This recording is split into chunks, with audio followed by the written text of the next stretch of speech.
Dans cette vidéo, on va voir comment on peut déterminer la formule chimique et la formule moléculaire à partir de la formule empirique et le pourcentage de composition. Donc, ici, je vais commencer par faire la différence entre la formule empirique et la formule moléculaire. La formule empirique est la formule qui représente le plus petit rapport entre les éléments d'un composé exprimé en nombre entier. Donc, ici aussi, il y a le mot nombre entier qui est important. Tu ne peux pas avoir des indices qui ont des décimales. La formule moléculaire, elle, c'est la formule qui indique le nombre d'atomes de chaque élément qui constitue une molécule d'un composé. La formule moléculaire est plus complexe que la formule empirique. Par exemple, ça, c'est la formule moléculaire du glucose. Comme on peut voir avec la définition, ça indique le nombre d'atomes de chaque élément qui constitue la molécule. Donc, il y a 6 atomes de l'élément carbone, 12 atomes de l'élément hydrogène et 6 atomes de l'élément oxygène dans la molécule de glucose. Mais ceci est donc la formule moléculaire et non la formule empirique, parce que la formule empirique dit que c'est la formule qui représente le plus petit rapport entre les éléments. 6, 12, 6, donc si je les mets sous forme de rapport, 6 par rapport à 12 par rapport à 6, n'est pas le plus petit rapport que l'on peut obtenir. Parce qu'ici, on peut diviser par 6 pour obtenir un plus petit rapport qui va être équivalent à celui-ci. Donc, si tu divises par 6 ce rapport, ça va donner 1 par rapport à 2 par rapport à 1. Donc, ici en vert, c'est notre plus petit rapport entre les éléments qu'il y a dans le composé. Donc, la formule empirique du glucose n'est pas C6H12O6, ça c'est sa formule moléculaire.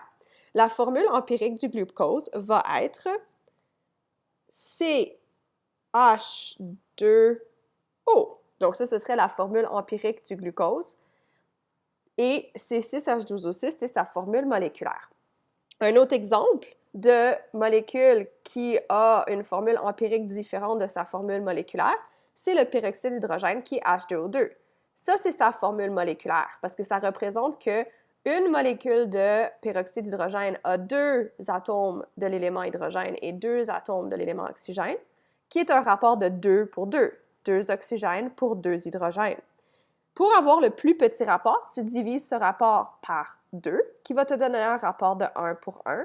Et donc, la formule empirique du peroxyde d'hydrogène devrait être HO et non H2O.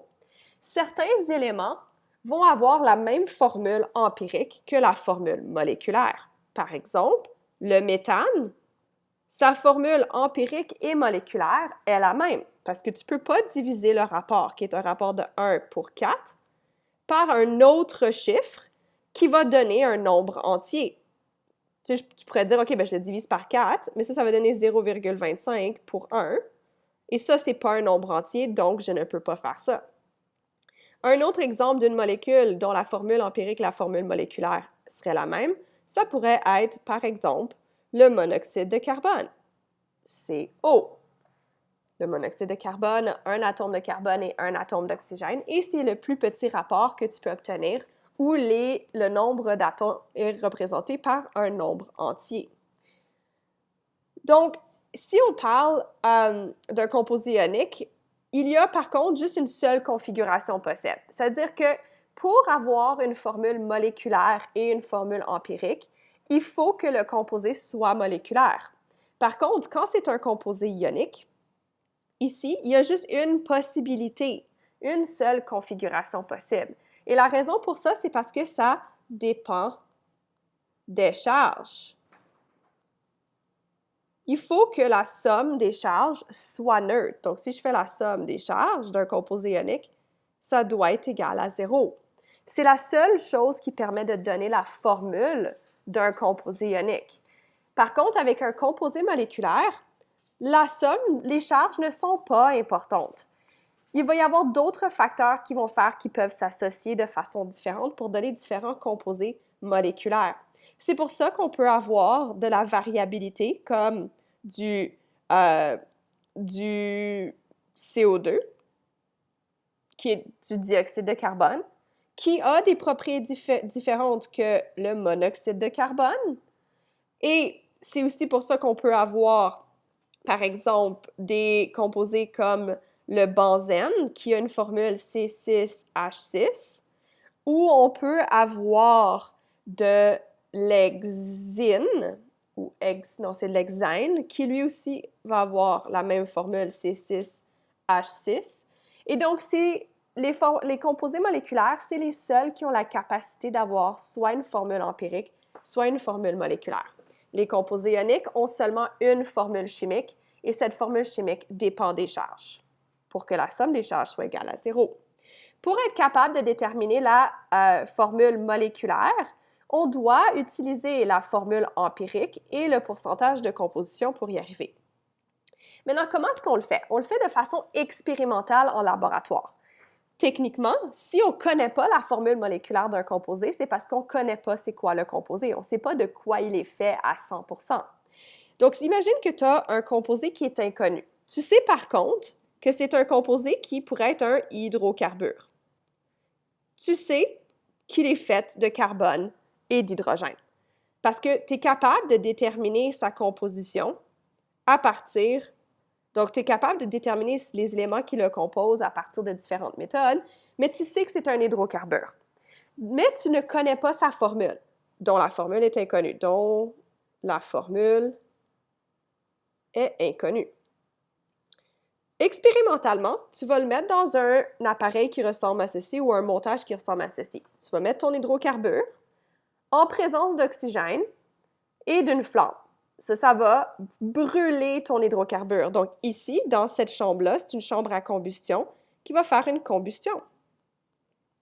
C'est une combustion qui va avoir un ajout d'oxygène. Donc ça va être une combustion qui va être techniquement complète. Donc, tu sais que tu vas avoir un hydrocarbure, ton composé inconnu, qui est fait de carbone et d'hydrogène, CXHX, donc je ne connais pas sa formule, qui réagit avec de l'oxygène. Tu sais que parce que c'est une combustion, ça va donner du CO2 et de l'eau. Ça veut dire que dans la chambre à combustion, la combustion va se faire et il va y avoir une production de CO2. Le CO2 va passer à travers le tube et va passer à travers un absorbeur. Mais c'est un absorbeur, le premier, ça va être un absorbeur d'eau, donc ça n'absorbera pas l'eau, le dioxyde de carbone. Il va continuer au deuxième absorbeur qui va contenir des molécules qui absorbent le CO2. L'eau de la combustion va aussi être sous forme gazeuse et passer dans le tube et va être absorbée par l'absorbeur d'eau. On va être capable de déterminer à partir d'une certaine masse de ton composé inconnu, donc disons que tu as mis une masse connue de 5 grammes, par exemple, et tu vas être capable de déterminer combien de carbone et d'hydrogène il y a dans ton hydrocarbure. Comment ça se fait? Bien, tu vas être capable de détecter la variation de la masse de ton absorbeur. Ton absorbeur va avoir une certaine masse initiale, qui va être, disons, de 2 grammes, et après la combustion, sa masse va avoir augmenté, peut-être à 3 grammes. Pourquoi? Bien, parce qu'elle a absorbé de l'eau, donc sa masse va avoir augmenté en absorbant l'eau. Même chose pour l'absorbeur de dioxyde de carbone. Tu commences avec une masse initiale que tu connais parce que tu as mis la masse dans le contenant de 2 grammes. Bien, sa masse après combustion va avoir augmenté, puis tu peux dire, OK, elle a augmenté de, 4 grammes. Donc, tu sais qu'il y a une certaine masse de dioxyde de carbone qui a été produite. Tu connais les masses atomiques du carbone et de l'hydrogène et celles de l'eau, et à partir de ça, tu peux déterminer c'est quoi la quantité, donc la masse de carbone qui a été relâchée, donc pas de dioxyde de carbone, mais de carbone qui a été relâché par la réaction, et quelle est la masse d'hydrogène qui a été relâchée par la réaction. Et si toute l'hydrocarbure a la masse inconnue ou la formule inconnue a été utilisée, tu vas être capable de savoir exactement quelle masse de carbone il y avait dedans et quelle masse d'hydrogène il y avait dedans. Et à partir de ça, tu peux déterminer la composition centésimale. Et à partir de la composition centésimale, comme on a vu dans le dernier vidéo, tu es capable de déterminer la formule empirique. Donc ça, c'est à partir de ce procédé-là que l'on a déjà fait au dernier vidéo, mais je vais vous donner un exemple. Si, à partir d'une expérience que tu as faite, tu as déterminé que le composé contenait 52,51% de chlore et 47,49% de soufre, Ça, c'est la composition centésimale, donc c'est sa contribution en masse. Tu vas être capable de déterminer sa formule empirique. C'est-à-dire que, rappelez-vous que la somme de la composition centésimale, si l'élément est seulement fait de chlore et de soufre, donc l'élément est fait de chlore et de soufre, tu ne connais pas la formule, tu sais que la somme des masses devrait être égale à 100%. Si tu fais 52,51 plus 47,49, tu vois que c'est égal à 100%. Donc, pour être capable de trouver la formule empirique, il faut qu'on soit capable de trouver des moles qui sont associés à ces pourcentages. Pour faire ça, il faut que tu prennes pour acquis que tu as un échantillon de 100 grammes qui correspond à ton 100% de ton échantillon. Et ça va faire en sorte que les pourcentages vont devenir les masses de chacun des éléments. Donc, si tu as un échantillon de 100 grammes qui est fait de chlore et de soufre, dont tu ne connais pas la formule empirique, tu sais que d'après les pourcentages, il va y avoir 52,51 grammes de chlore et 47,49 grammes de soufre. À partir de ça, tu peux trouver le nombre de moles de soufre et de chlore avec ce qu'on a vu dans les vidéos précédentes. Donc, le nombre de moles de chlore va être égal à la masse du chlore divisé par la masse molaire du chlore. Donc, ici, la masse du chlore est de 52,51 grammes. La masse molaire du chlore, d'après le tableau périodique, c'est 35,45. Et donc, le nombre de moles qu'il y a ici, c'est 52,51 divisé par 35,45, qui donne 1,481 mol. Le nombre de moles de soufre, c'est la masse de soufre dans ton échantillon, divisé par la masse... Oups, peut-être je vais juste le mettre. La masse de soufre dans ton échantillon divisé par la masse molaire du soufre. Donc, ça donne 47,49. Divisé par le soufre, c'est 32,07. Donc, 47,49 divisé par 32,07, qui nous donne 1,481 mol. La calculatrice dit 1,4808, donc on arrondit à 1,481. Ça veut dire que on a 1,481 mol de chlore pour 1,481 mol de soufre. Et ça devrait vous inspirer à dire que c'est un rapport de 1 pour 1, relativement facilement, parce que c'est la même valeur. C'est-à-dire que si tu divisais ça par 1,481, tu obtiendrais 1 des deux côtés. Donc, la formule empirique, ça va être CLS. Donc, ça va être CLS, la formule empirique de ce composé. Mais ça, ce n'est pas sa formule moléculaire. C'est un composé moléculaire et pas un composé ionique. Donc, les charges ne nous donnent aucune indication. Ça veut dire que ça pourrait être CLS, comme ça pourrait être CL2S, ça pourrait être CL3, non, ça pourrait être CL2S2, ça pourrait être CL3S3, ça pourrait être CL4S4. Mais on sait que le rapport est 1 pour 1. C'est-à-dire que l'indice du chlore doit être le même que l'indice du soufre de sa formule moléculaire. Maintenant, comment est-ce qu'on détermine la formule moléculaire à partir de la formule empirique? Donc, ce que j'avais mentionné avant, c'est un petit rappel du dernier vidéo que j'avais posté. Mais ici, c'est le vidéo que je fais maintenant, c'est pour montrer vraiment comment est-ce qu'on peut obtenir cette formule moléculaire à partir de la formule empirique. Pour faire ça, on a besoin de connaître la masse molaire. Si tu ne connais pas la masse molaire du composé, puis ça peut être une masse molaire approximative, tu ne peux pas être capable de trouver la formule moléculaire à partir de la formule empirique. Tu peux juste connaître la formule empirique. C'est-à-dire que si il y a un problème où on ne vous donne pas la masse molaire ou la masse molaire approximative, tu peux seulement trouver la formule empirique à partir de la composition centésimale ou le pourcentage de composition. Mais si on te donne la masse molaire ou la masse molaire approximative, c'est là où tu peux prendre la masse molaire pour trouver la formule moléculaire à partir de la formule empirique.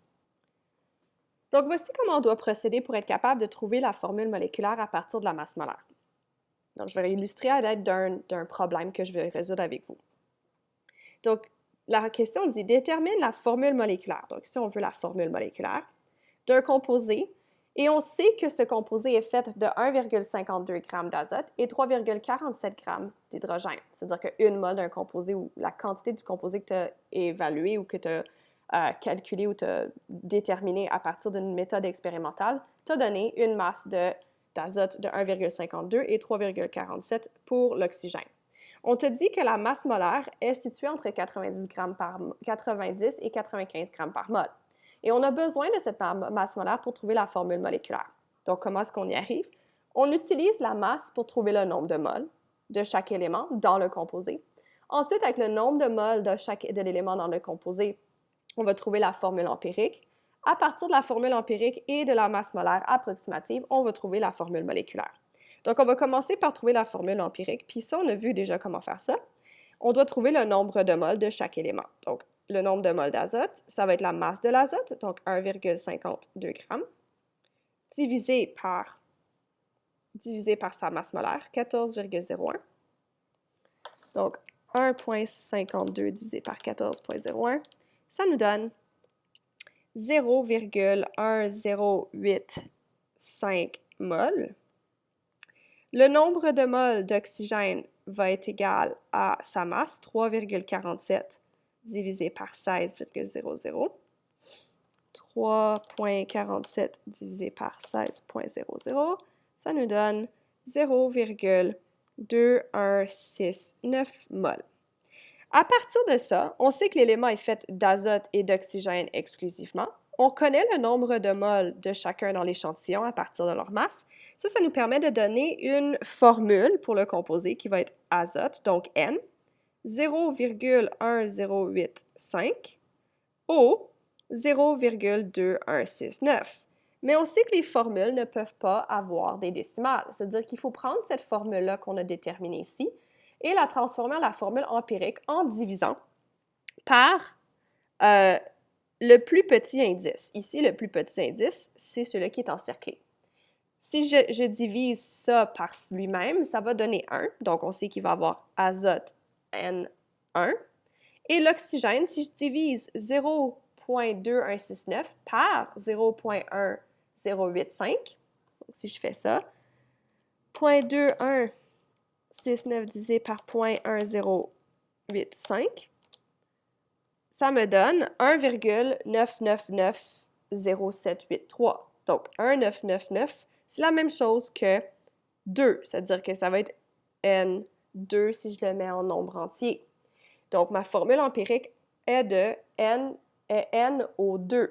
Mais ça, c'est pas sa formule moléculaire. Parce que si, disons, je décide de faire la masse molaire de NO2, j'ai 14,01 plus 2 fois 16,00. Donc, 14,01 plus 2 fois 16. Ça nous donne une masse molaire de 46,01 g par mol. Donc, la masse molaire du NO2 est de 46,01 g par mol. Mais moi, je vous ai dit dans l'énoncé que la masse molaire se situe entre 90 et 95 g par mol. Ça doit être un multiple de cette masse molaire, par contre, parce que le rapport doit être maintenu. On sait que le rapport de ma formule, donc si je mets le rapport en haut à droite ici, c'est NO2, donc c'est un rapport de 1 pour 2.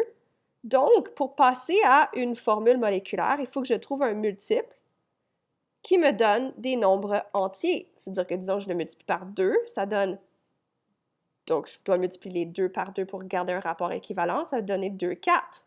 Donc, une formule possible moléculaire, ce serait N2O4. Ça veut dire que je pourrais aussi voir, si je multiplie ma masse molaire par 2 ici, donc si je fais 46,01 fois 2, ça me donne 92,02. Donc 92, c'est juste que je suis rendue à un endroit de mon écran qui fait que je touche un bouton spécial qui fait que ça change de page. Donc si ça fait, peut-être je vais l'effacer, 92,02. Et ça, c'est entre 90 et 95. Ça veut dire que je sais que ma formule va être N2 au 4. C'est pas un 7, c'est un 4. Mais comment est-ce que... Donc, tu peux le faire par tâtonnement comme ça, en utilisant cette logique. Ou tu pourrais utiliser une autre méthode pour être capable d'y arriver peut-être un petit peu plus rapidement, en te disant, OK, je sais que ma masse molaire est autour de entre 90 et 95. Donc, disons 92,5, ça c'est vraiment entre les deux. Ça va être égal à un multiple entier, donc une valeur entière, qui est ton multiple, fois la masse molaire de ta formule empirique. Et là, tu peux isoler pour trouver X. Si tu isoles pour trouver X, tu sais que ça va donner la masse molaire que tu cherches, divisé par la masse molaire que tu connais déjà, de ta formule empirique. Et ça, si tu fais ton calcul, tu vas obtenir donc 92,5 divisé par 46,01, tu vas obtenir 2,01 et ainsi de suite. Donc, tu sais que ça va être un multiple de 2. C'est-à-dire qu'ici, j'ai deux méthodes pour arriver à déterminer ma formule moléculaire à partir de ma formule empirique, qui me donne une masse molaire empirique, et ma masse molaire que je connais réellement, soit en utilisant le tâtonnement. Donc, si ça n'aurait pas fonctionné, j'aurais passé au prochain, j'aurais multiplié par 3 des deux côtés. Si ça n'aurait pas fonctionné, j'aurais multiplié par 4. Ou je peux simplement me dire que ma masse molaire que j'ai actuellement de mon composé est un multiple entier de la masse molaire de ma formule empirique. Ça va me donner mon multiple entier que je peux ensuite rentrer dans ma formule. Donc, je peux dire que la formule moléculaire de mon composé va être 2 fois la formule moléculaire de la formule empirique. Donc, ça va être N2O4 parce que c'est 2 fois. Donc, il y a plusieurs façons de faire cette deuxième partie-là, mais ça suit la même logique et c'est à vous de décider lequel vous préférez utiliser. Tu peux aussi déterminer la formule moléculaire à partir des pourcentages de composition. Donc ici, je l'ai faite à partir des masses expérimentales que l'on a obtenues. Mais à partir des pourcentages de composition, tu peux arriver au même résultat. Mais il faut que tu prennes pour acquis que ton échantillon, sa masse réelle, est de 100 grammes. Et donc, tes pourcentages de composition correspondent aux masses de tes éléments dans ton échantillon de 100 grammes. Ici, mon échantillon avait une masse de 1,52 plus 3,47, donc avait une masse réelle de 4,99 grammes, donc à peu près 5 grammes, au lieu d'une masse de 100 grammes. Mais avec les pourcentages, tu fais juste tout mettre sur une masse de 100 grammes et tu vas obtenir les mêmes résultats. Et donc, dans le fond, tu vas utiliser les pourcentages ici dans tes calculs, mais le reste des étapes devraient être à peu près les mêmes.